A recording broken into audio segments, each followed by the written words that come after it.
ಸಮಯಕ್ಕೆ ಸರಿಯಾಗಿ ಬಾರದ ಕಾರ್ಯಕರ್ತೆ ಅಂಗನವಾಡಿಗೆ ಬೀಗ ಹಾಕಿ ಗ್ರಾಮಸ್ಥರಿಂದ ಆಕ್ರೋಶ.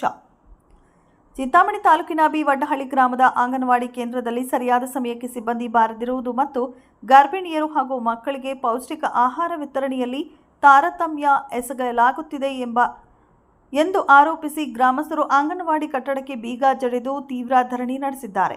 ಗ್ರಾಮದ ಅಂಗನವಾಡಿ ಕಾರ್ಯಕರ್ತೆ ಸಾವಿತ್ರಮ್ಮ ಹಾಗೂ ಸಹಾಯಕಿ ಸೇವೆ ನಡುವೆ ದೀರ್ಘಕಾಲದ ವೈಯಕ್ತಿಕ ಭಿನ್ನಾಭಿಪ್ರಾಯಗಳು ಮತ್ತು ಜಗಳಗಳು ನಡೆಯುತ್ತಿದ್ದು, ಇದರಿಂದಾಗಿ ಅಂಗನವಾಡಿ ಕೇಂದ್ರದ ದೈನಂದಿನ ಕಾರ್ಯಕಲಾಪಗಳಿಗೆ ತೀವ್ರ ಹಿನ್ನಡೆಯಾಗಿದೆ.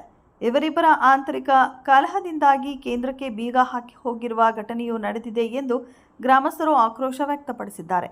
ಅಂಗನವಾಡಿ ಕಾರ್ಯಕರ್ತೆ ಸಾವಿತ್ರಮ್ಮ ಅವರು ನಿಗದಿತ ಸಮಯಕ್ಕೆ ಕೇಂದ್ರಕ್ಕೆ ಬರುತ್ತಿಲ್ಲ. ಇದರಿಂದಾಗಿ ಮಕ್ಕಳು ಮತ್ತು ಪೋಷಕರು ಪರದಾಡುವಂತಾಗಿದೆ.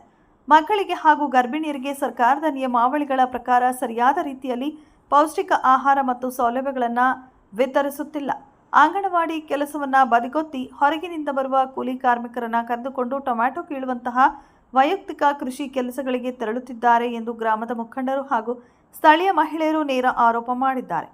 ಬೇಜವಾಬ್ದಾರಿತನದಿಂದಾಗಿ ನಮ್ಮ ಮಕ್ಕಳ ಭವಿಷ್ಯ ಹಾಗೂ ಆರೋಗ್ಯದ ಮೇಲೆ ಆಟವಾಡಲಾಗ್ತಿದೆ. ಇಲಾಖೆಯ ಉನ್ನತ ಅಧಿಕಾರಿಗಳು ಕೂಡಲೇ ಮಧ್ಯಪ್ರವೇಶಿಸಿ ಬೇಜವಾಬ್ದಾರಿ ಕಾರ್ಯಕರ್ತೆ ಸಾವಿತ್ರಮ್ಮ ಅವರನ್ನು ಈ ಕೇಂದ್ರದಿಂದ ಬೇರೆಡೆಗೆ ವರ್ಗಾವಣೆ ಮಾಡಬೇಕು. ಅಲ್ಲಿವರೆಗೂ ನಮ್ಮ ಪ್ರತಿಭಟನೆ ನಿಲ್ಲುವುದಿಲ್ಲ ಎಂದು ಗ್ರಾಮಸ್ಥರು ಎಚ್ಚರಿಸಿದ್ದಾರೆ. ಪ್ರತಿಭಟನೆಯ ಸುದ್ದಿ ತಿಳಿದ ತಕ್ಷಣ ಸಿಡಿಪಿಒ ಅಧಿಕಾರಿ ಮಹೇಶ್ ಸ್ಥಳಕ್ಕೆ ಭೇಟಿ ನೀಡಿ ಗ್ರಾಮಸ್ಥರು ಲಿಖಿತ ಮೂಲಕ ನೀಡಿದ ದೂರನ್ನು ಸ್ವೀಕರಿಸಿ ಅಂಗನವಾಡಿ ಕಾರ್ಯಕರ್ತೆ ಮೇಲೆ ಮಾಡಿರುವ ಆರೋಪಗಳನ್ನು ಕೂಲಂಕುಷವಾಗಿ ತನಿಖೆ ನಡೆಸಿ ಮೇಲಾಧಿಕಾರಿಗಳ ಗಮನಕ್ಕೆ ತಂದು ವರ್ಗಾವಣೆ ಮಾಡುವ ಭರವಸೆ ನೀಡಿದ ನಂತರ ಗ್ರಾಮಸ್ಥರು ಪ್ರತಿಭಟನೆಯನ್ನು ಹಿಂಪಡೆದರು. ಪ್ರತಿಭಟನೆಯಲ್ಲಿ ಗಂಗಾರೆಡ್ಡಿ, ಸುಧಾ, ಶೈಲಜಾ, ಬೈರೆಡ್ಡಿ ಸೇರಿದಂತೆ ಮತ್ತಿತರರು ಇದ್ದರು.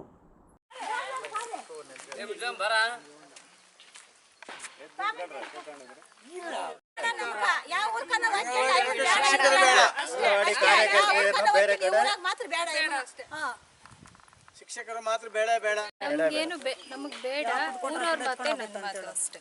ಇಷ್ಟೇ ನಾನು ವಡ್ಡಳ್ಳಿ ನನ್ನ ಅಂಗನವಾಡಿ ಕಾರ್ಯಕರ್ತೆ ಸರಿ ಮೇಡಮ್ ಸರಿ ಇಲ್ಲ, ಹುಡುಗರಿಗೆ ಫುಡ್ಡು ಅನುಕೂಲ ಸರಿಯಾಗಿ ಮಾಡ್ತಾ ಇಲ್ಲ, ಟೈಮ್ ಬರ್ತಾ ಇಲ್ಲ, ತೋಟದ ಕೆಲ್ಸಕ್ಕೆ ಹೋಗ್ತಾ ಇದ್ದಾಳೆ.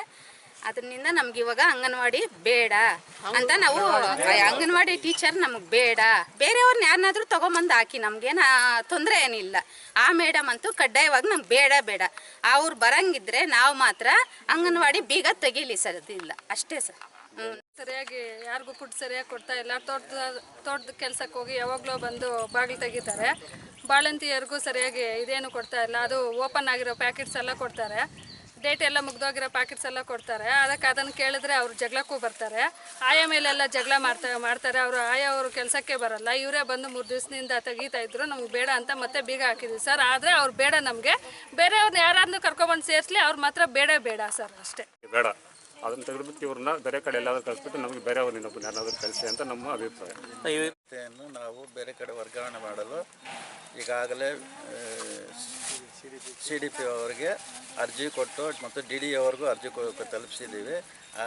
ಕಾರ್ಯಕರ್ತೆಯರು ಇಲ್ಲಿ ಸಮಯಕ್ಕೆ ಸರಿಯಾಗಿ ಬರ್ತಾ ಇಲ್ಲ, ಮತ್ತು ಮಕ್ಕಳಿಗೆ ಸರಿಯಾದ ಪೌಷ್ಟಿಕಾಂಶ ಕೊಡ್ತಾ ಇಲ್ಲ, ಮತ್ತು ಗರ್ಭಿಣಿಯವ್ರಿಗೂ ಆಹಾರ ಸರಿಯಾಗಿ ಕೊಡ್ತಾ ಇಲ್ಲ. ಮತ್ತು ಇದೊಂದು 3 ತಿಂಗಳಿಂದ ಇದೇ ಥರ ನಡೀತಾ ಇದೆ. ಅಂಗನವಾಡಿ ಕಾರ್ಯಕರ್ತೆ ಮತ್ತು ಸಹಾಯಕಿ ಇಬ್ಬರು ಜಗಳ ಆಡಿಕೊಂಡು ಕಂಪ್ಲೇಂಟ್ ಸಹಿತ ಆಗಿದೆ. ಅದರ ಮೇಲೆ ಸಹಾಯಕಿಗೆ ಮಾತ್ರ ನೋಟಿಸ್ ಕೊಟ್ಟಿದ್ದಾರೆ, ಕಾರ್ಯಕರ್ತೆಗೆ ನೋಟಿಸ್ ಕೊಟ್ಟಿಲ್ಲ. ನಾವು ಊರವರೆಲ್ಲನೂ ಕಾರ್ಯಕರ್ತೆ ಬೇಡ ಅಂಥೇಳಿ ಈಗಾಗಲೇ ಅರ್ಜಿ ಕೊಟ್ಟಿದ್ದೀವಿ. ಮತ್ತು MLA ಸಾಹೇಬ್ರಿಗೂ ತಿಳಿಸಿದ್ದೀವಿ. ಫೋನ್ ಮಾಡಿ CDP ಅವ್ರಿಗೆ ಅವ್ರನ್ನ ತಾತ್ಕಾಲಿಕವಾಗಿ ವರ್ಗಾವಣೆ ಮಾಡಿ ಅವ್ರಿಗೆ ನೋಟಿಸ್ ಕೊಟ್ಟು ಉತ್ತರ ಕೇಳಿ ಅಂತ ಅವ್ರು ಹೇಳಿದರು. ಮತ್ತು ಇವರು CDP ಅವರು ಅವ್ರಿಗೆ ನೋಟಿಸು ಕೊಡ್ತಾ ಇಲ್ಲ, ಉತ್ತರನೂ ಕೇಳ್ತಾ ಇಲ್ಲ. ಅವ್ರಿಗೂ ಏನು ನಡೆದಿದೆಯೋ ಗೊತ್ತಿಲ್ಲ. ಅವರನ್ನೇ ಅವ್ರು ಕಳಿಸ್ತಾ ಇದ್ದಾರೆ. ನಾವು ಇಲ್ಲಿ ಬೇಡ ಅಂತೇಳಿ ಧರಣಿ ಕೂತಿದ್ದೀವಿ.